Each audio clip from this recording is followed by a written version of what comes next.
Oh, hi there. We of the Squid Research Lab have returned to present our latest findings. So, buckle up and keep your tentacles inside the vehicle at all times. It's been 2 years since that fateful day when the inkling squid species hooked me with its amazing abilities. To shoot ink in humanoid form and to swim through ink in squid form. From these goopy depths, a radical squid culture has emerged. Inklings have developed a taste for combat and competition, not to mention fashion. The ceremonial turf war is one such sport, in which 2 squid squads of 4 face off to see which team can cover the most turf with ink. This popular tradition isn't going anywhere, which remains as popular as ranked battle, where the very best teams and players compete online to achieve a higher rank and ultimate bragging rights. Here in Inkopolis Square, Inklings prepare for ritualistic face splatting by equipping gear and weaponry. But it's not all doom and gloom. All squid gear is designed for both function and fashion. In fact, everything about Inkopolis lends to its reputation as the foremost happening place in the world. As you can see here, communal aspects of Inkling society are greatly valued. But so is individual expression. Nice shoes. Like other cephalopods, Inklings can even choose their skin and eye color. But unlike regular squids, they have custom hairstyles and leg wear too. The various clothing and shoes the squids are wearing is actually called gear and has important roles in these battles too. Both looking good and good abilities are needed to be fashionable. Let's take a look at some gear. It takes more than style to win a turf war. Luckily, the Galleria, over on the left, houses a row of popular gear and weapon shops. Each item you acquire here has 1 or more abilities that should prove effective in battle. So, let's take a look inside, shall we?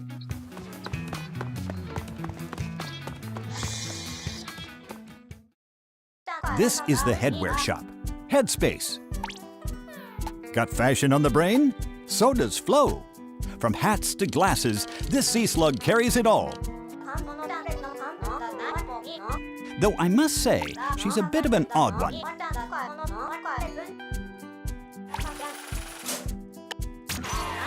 Inklings like to think of her as their crazy old aunt. Ye Olde Cloth Shop is a clothing boutique run by a jellyfish named Gelfonzo. Unlike most jellyfish, he can speak the Inkling language. But it's almost as if he learned to speak Inkling by reading ancient Inkling literature. His strange manner of speaking aside, the young squids of Inkopolis are crazy about his wares. Next up, the shoe shop, Shella Fresh. They have all kinds of footwear here, sneakers, sandals, boots, you name it.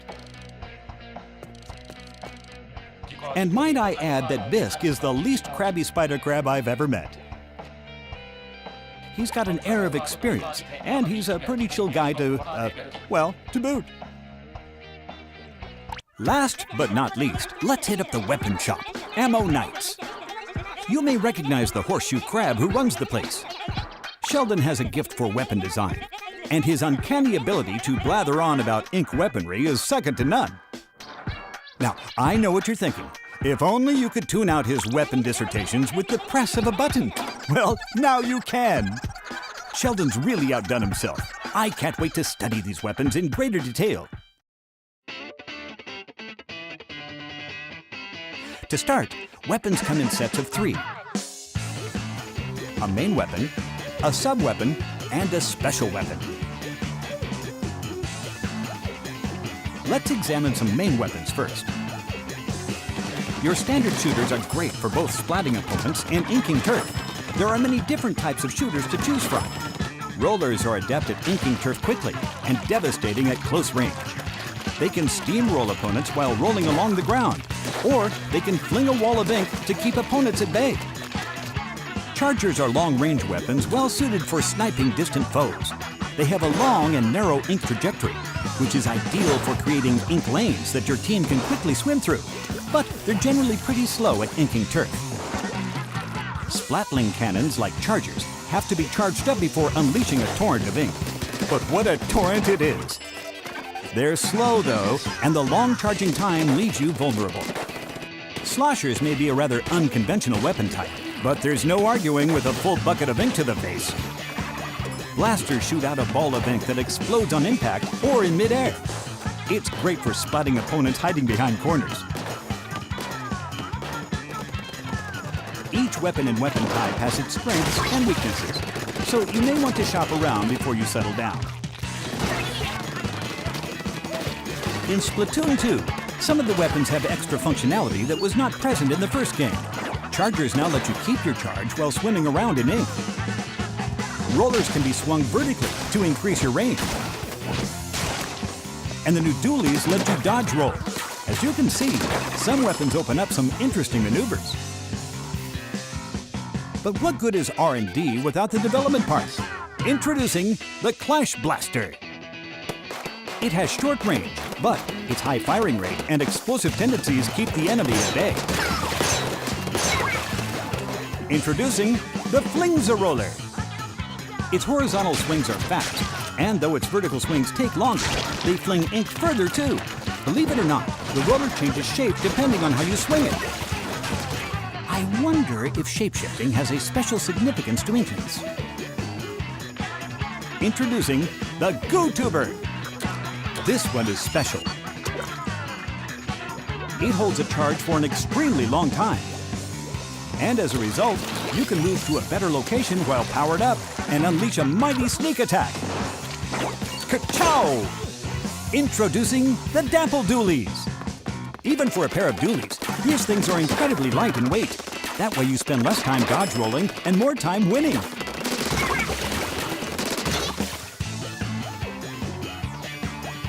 But what about sub-weapons?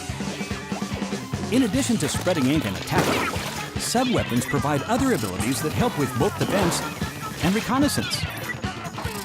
Some are really making waves with Inklings. For instance, the Autobomb locates and hunts down enemies. The aptly named Toxic Mist can be thrown at enemies, surrounding them in a harmful gas. And that's just the beginning. New sub-weapons are currently in development. A plethora of unexpected tactics are possible when you mix and match your weapon combinations. So try them out and find what works for you. Now for the all-new special weapons. And by all new, I do mean all of them are new.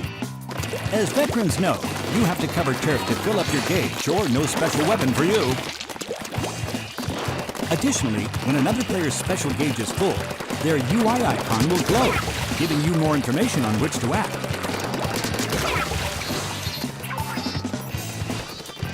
Pentamissiles lock onto enemies and fire multiple projectiles. The inkjet enables you to fly through the air and launch explosive globs of ink at the enemy team. The Stingray fires high-pressured ink that can somehow shoot through walls. The splashdown clears out enemies by causing an ink explosion after you dive down to the ground from the air.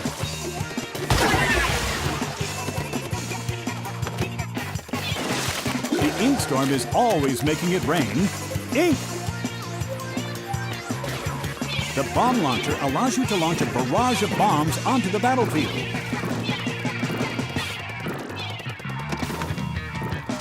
Ink armor increases the defense of all your allies for a set period of time, completely negating the damage from a single attack, no matter how strong. And finally, the Baller puts you in a giant, explosive hamster ball that will roll you wherever you want, even up walls. Just imagine the possibilities afforded by each of these special weapons. So far, we've examined Inkling gear, weapons, and the strengths and weaknesses inherent to each of them. It's important to choose the right ones to take into battle for the stage and mode you've selected. Speaking of modes,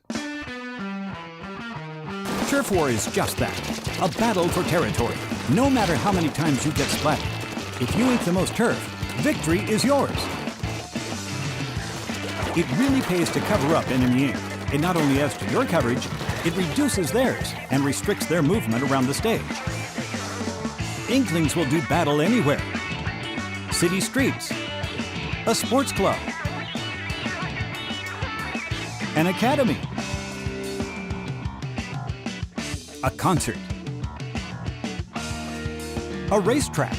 And so on. Catch my drift? I certainly hope so, because these stages are riddled with hazards, such as this shipyard. Either use them to your advantage or get splatted. It's your move.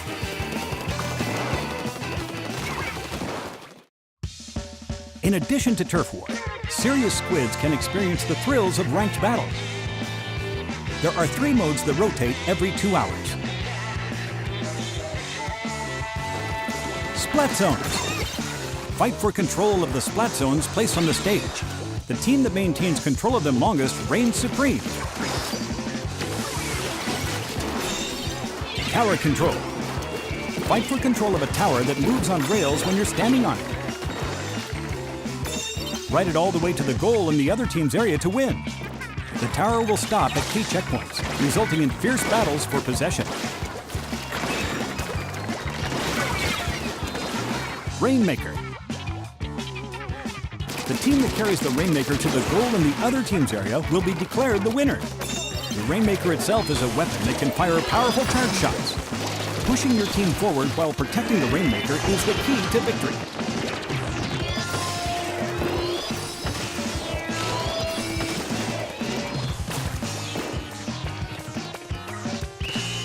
As you win ranked battles, your rank will increase. This will result in being matched with players of a similar skill level in future ranked battles. This time around, you'll have a separate rank for each mode. Prove you can out-ink the competition, and you may even move up 2 or more ranks at a time. League battles allow you to form a team with friends, fight alongside them, and battle your way to the top of the charts. You can enlist 1 other friend to form a pair and be matched with another pair, or connect with 3 friends to form a 4-squid team. League battles play out as ranked battles over a 2-hour period, or until the stages change. Your score is based on your wins and losses during that period. If you play well, you can receive an in-game medal to commemorate your awesomeness. Now then, well, if it isn't Merch, the sea urchin. Talk to this guy and take your gear from fresh to freshest. Depending on the ability, you could reduce your ink consumption or move a bit faster. You see, gear have different kinds of abilities. Some for headwear, some for clothing, and even shoes. Let's see, I have a number of trendy gear abilities listed here. First up, Thermalink. This ability allows you to track distant players that you've hit with your main weapon. The Object Shredder ability increases damage dealt to all non-player targets. Quick Respawn reduces your respawn time if you get splatted repeatedly without splatting anyone yourself.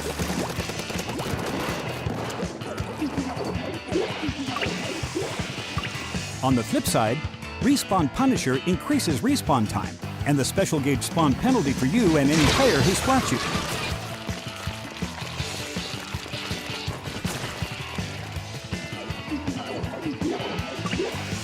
And the Drop Roller lets you tilt the left stick during the super jump to perform a forward or sideways roll when you land.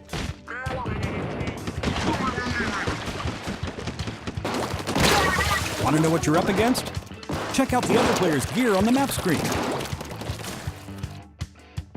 Gear abilities present many unique challenges, so it pays to study not only your gear, but the competitions as well.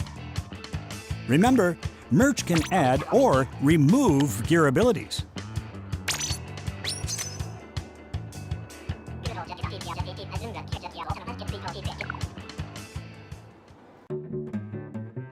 Now, for the job everyone's been talking about. I have some new information that I'm happy to share. The job description says it's easy work with good pay. Work together as a team of 4 to splat salmonids and collect their power eggs. Apparently, this is the place that's hiring. Looks kind of shady if you ask me. They're not always hiring though. They're only open when the salmonids are on the move. Let's see. I pulled some strings and got a hold of this manual. It's all about salmonids, which I'm all about studying. It sure helped out back at the lab, especially when studying dangerous boss salmonids. Ah, the steel eel.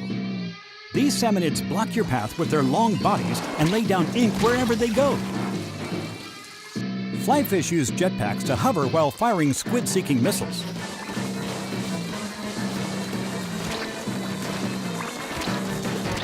The steelhead.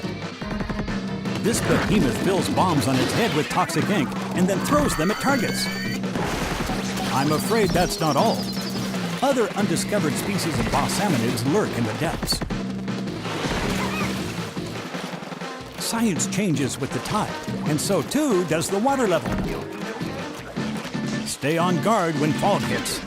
Salmonids will attack from all sides. As night falls, ferocious salmonids will rush you with incredible speed.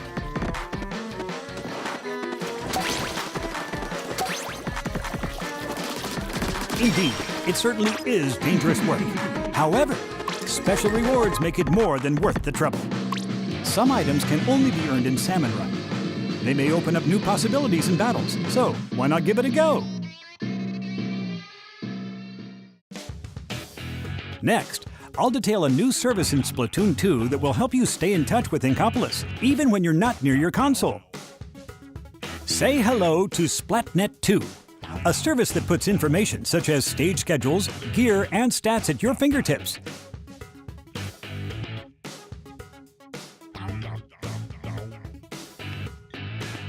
In Splatnet 2, you can view detailed results for your last 50 battles and get an in-depth look at the weapons and gear wielded by the players in those battles. You can also look at your win rates for specific modes and stages, helping you to analyze and improve your game. You can also view your lifetime inkage, a feature that shows you how much turf you've inked compared to real-world places. And for you gearheads out there, there's also a separate Splatnet shop that allows you to send gear to merch in Inkopolis Square. He'll keep it in the back for you.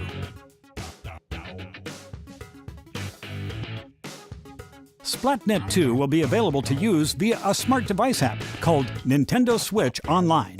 The Nintendo Switch Online app allows you to invite other players who also have the game to join private battles, league battles, Splatfest battles, and communicate with those players using voice chat. When using voice chat, you'll automatically be split into your in-game teams, so you can talk specifically to teammates.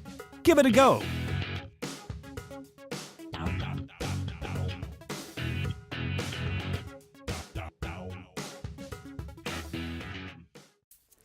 You seem pretty fresh, as Inklings say, so I feel you should be in the know. Check out this Equip menu. Here you can set the control sensitivity separately for TV and handheld mode.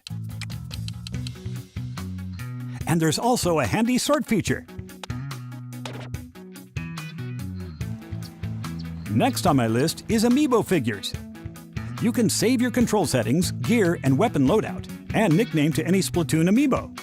Then, you just tap that Amiibo on any Nintendo Switch console to instantly use those settings. What's more, you can also get exclusive gear from Amiibo, or strike a pose and snap a photo with them. Brand new Splatoon 2 Series Amiibo will be available. And the original Splatoon Series Amiibo figures are compatible as well. Feeling artsy? If you submit your fresh drawings here, they might show up in battle stages and in Inkopolis Square. You can post to some of your social media sites too. Science truly is Squid's best friend. Also, food. Inklings love to grab a bite at Krusty Sean's place. Munch down on this stuff and you'll get more points and money from battles. That reminds me. Here at the Shoal, you can play locally with friends using their own Nintendo Switch consoles. You even get to pick any mode or stage you want. Most players at the Shoal will likely use wireless multiplayer, but for more serious competitions, LAN play is also possible. I almost forgot to mention that the Inkling music scene is flourishing. You can play Squid Beats 2 and time your button presses to the beat.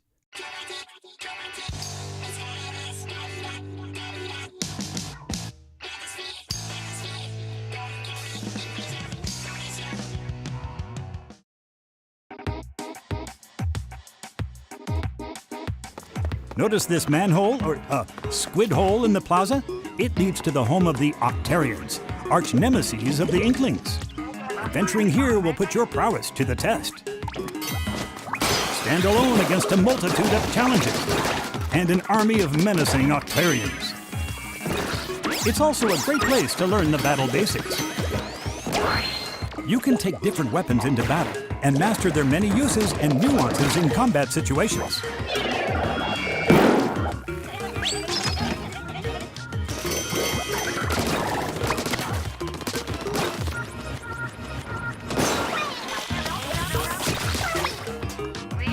Oh, and what's up with Marie? She looks awfully worried about something. Well, we've seen some fresh weapons, gear, and stages today, but what more can science offer us? How about some content updates? New weapons are in development. Say hello to the Brella. Much like an umbrella, it offers both beauty and functionality.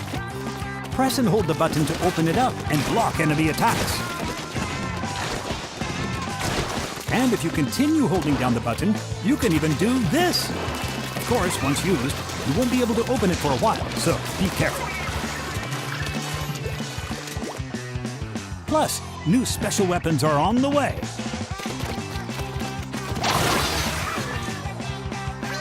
And of course, new gear too. Fashion is a fickle beast after all. Over time, more stages will become available as well. Over at the lab, we're crazy excited to calculate the many ways this will change the game.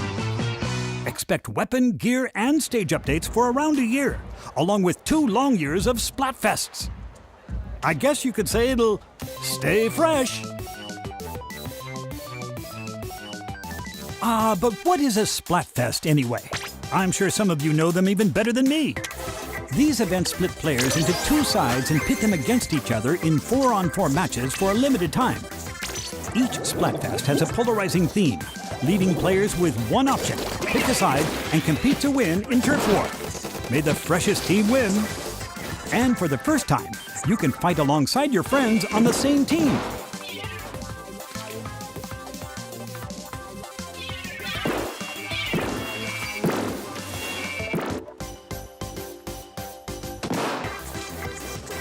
Now, before you go, I have this little video for you. I don't know how or why it exists, and yet, here it is.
So, the question is, are you a cake connoisseur or an ice cream aficionado? Download the free demo on Nintendo eShop. Choose your side and help prove your dessert of choice is the best on July 15th from 3 p.m. to 7 p.m. Pacific Time, 1 week before the game launches. Thanks for watching.